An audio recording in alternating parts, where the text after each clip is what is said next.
Welcome back, investors. Today I'm bringing you an OTC company. These guys are getting a lot of attention right now and have a lot of followers on StockTwits. They've been making huge progress as a company and do regular PR announcements. So I thought I would do some research and do a video on them. They are currently about 200% up year to date and are roughly about 25% below their highest value. The company that we are looking at today is HITIF. They are traded on the OTC market under the ticker HITIF and on the Canadian TSXV under the ticker HITI. In this video we will be looking at who the company are and some of their brands, a look at their rapid growth through acquisitions and expansions, the management team, we will look at some analyst price targets and technical charts, and finally we will assess the financials. Before we get into this video, if you like the content, smash that like button. We're aiming for 50 likes in this video, let's make it happen. It takes a lot of time to research these companies and make these videos. Hitting that like button would help it be seen by more people. Subscribe to the channel if you're new around here and hit that bell notification so you never miss one of my videos that could potentially make you money. I want to point out that I am not a financial advisor and this is not financial advice. All the information in this video is freely available and I encourage everyone to do their own research if thinking about investing in this company. Make sure you watch the entire video and don't enter into any stock blindly without viewing all the information on offer. At the time of this recording I do not hold a position in this company, but that might change in the near future. HITIF Inc. was founded in 2009. It operates in the cannabis industry with over a decade of experience as a leading enterprise, operating across Canada, Europe and the United States. Their portfolio of companies includes a dominant Canadian cannabis retail chain, a global manufacturer and distributor of cutting-edge smoking accessories, and the largest cannabis accessories e-commerce platform in the world. Their portfolio of cannabis retail brands includes CABANA, Brandz City, kushbar, CBD City, New Leaf Cannabis, Valliant Distribution, Meta Cannabis Company, and Famous Brands. GrassCity.com e-commerce platform alone is frequented by over 20 million customers a year and is the highest traffic and most visible brand in the industry. Over the past 12 months, HITIF has expanded rapidly, adding new stores and acquisitions regularly. Currently, HITIF has 75 stores across Europe and Canada, and the plan is to have 115 stores by the end of 2021. We can see here some of the progress they've been making over the last year. So in July, HITIF restructures 10.8 million of debt due in December into an interest-free debenture due in January 2025. We'll see this later again in the financial statement. In November, HITIF completes acquisition of Meta Growth to become Canada's largest cannabis retailer by revenue. In December, HITIF announced application to list on the Nasdaq, being the first in its retail cannabis peer group to do so. That's big news. In January, HITIF strengthens US market presence through acquisitions of leading e-commerce retailer Smoke Cartel. In February, the closing of a $23 million bought deal financing. In February, HITIF opens its 70th store. In March, HITIF reports 2020 financial results featuring a 166% increase in revenue, which is massive. And also in March, they opened their 75th branded cannabis retail store in Canada. So as we can see there, in only just 1 month, they'd expanded by 5 stores. The management team at HITIF is headed by Raj Grover.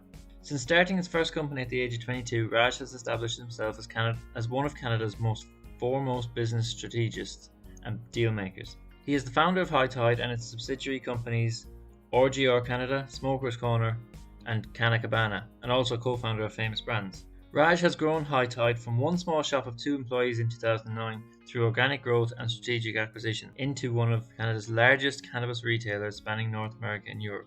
The Chief Financial Officer is Rahim Kanji. Mr. Kanji brings a wealth of experience in various industries from technology, professional services, and oil and gas. Prior to joining HITIF, he was COO at Kudos Incorporated, and before that he was the controller of Solium Capital, which is now part of Morgan Stanley. He is a certified chartered accountant, and his areas of expertise includes financial management, growth and expansion, and strategic development. It would take too long to go through the whole management team in detail, but they include Andy Palalas, Chief Revenue Officer, Omar Khan, Senior Vice President of Corporate and Public Affairs, Joy Afzar, Vice President and Legal Counsel, Vahan Ajamian, Vice President of Capital Markets, Sandy Sharma, Senior Director of Human Resources, Aman Sood, Senior Director of IT and Operations, and Shannon Hewitt, Senior Director of Strategic Operations.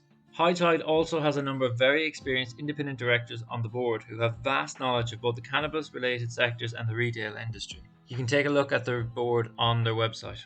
As usual with OTC companies, there's very little analyst coverage of HITIF.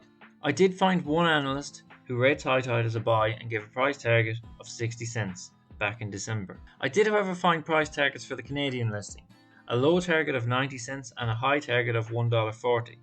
The high target was given by ATB Capital Markets analyst David Kadeko, who raised his rating from speculative buy to outperform and raised his price targets from 120 to 140 a share. This article from last week is a very interesting read. I'll put the link in the description. On the technical side, we can see here there's a lot of volatility in the share price in recent months. Share price has risen from its lowest of 20 cents back in January to its heights of nearly 90 cents in February, and is currently trading at approximately 59 cents. As we can see here, High Tide has hit its level of resistance and level of support numerous times in this channel over the past few months. We can see here the formation of a descending wedge, which can be considered an indicator that a breakout move is coming. As we can see from this chart, if it's going to happen, it's going to happen very soon. When it comes to OTC companies, sometimes there can be a lack of transparency over the company's finances. It's quite common with OTC companies that it's very hard to obtain accurate data. However, that is not the case with High Tide. They are very transparent and their data is easy to find. Also, it's nice to see that their accounts are audited by the very reputable Ernst & Young. When we look at the balance sheet, we can see both current assets and non-current assets have both greatly increased from last year. Cash has significantly increased by over 800%. Something that I don't like to see is a very high goodwill figure being recorded as an asset. In this case, goodwill is thrown in with intangible assets, but when we look at the notes for this, we will see that the amount is not overly significant in my opinion. When we look at the liabilities are up on last year's figures. However, this is to be expected, and a large amount of this comes from the convertible debentures arising from High Tide's restructuring of debt. Overall, I would say the High Tide has a healthy balance sheet. When we look at the income statement, we can see that revenues are greatly increased on last year. Cost of sales have increased in line with this. Expenses have not increased in line with revenue, which means they are getting more efficient, and they have turned a loss from operations into now a profit, which is great. And when we compare these figures with the previous year, being 2018, we can see that this is not a one-off improvement, that the company's position is getting better year on year. So when we take a look at the financial highlights for 2020, we can see that revenue has increased by 118% for the fourth quarter and 166% for the year ended. Gross profit increased by 172% to 30.8 million for the year, and the gross profit margin was 37%. Cash on hand, 7.5 million. And the company's cash balance has subsequently increased to approximately 38 million as of March 1st, 2021. Usually with OTC companies, we are more investing in the potential of the company than its current financials. It's quite unusual that OTC companies would already be in profit or have large amounts of cash available at hand. However, High Tide has far better financials than most OTC companies, which is very positive. Overall, the company is in a fantastic situation currently. So I hope you enjoyed the video. If you liked it, smash that like button. If you're new to the channel, hit the subscribe button and bell notification. As always guys, this is just my opinion, and if anyone is thinking about buying into this company, I encourage you to do your own research. As I said before, I am not a financial advisor and this is not financial advice. OTC stocks are always risky. It can be very rewarding and sometimes there's a massive upside potential.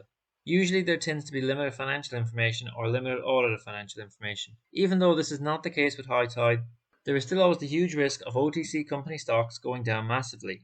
It's a high risk, high reward play. So please guys, only invest money that you can afford to lose. Thanks for watching the video. I hope you enjoyed it. What are your thoughts on the future of High Tide and the cannabis industry in general? Leave a comment down below. I am interested to hear what you think. See you in the next one.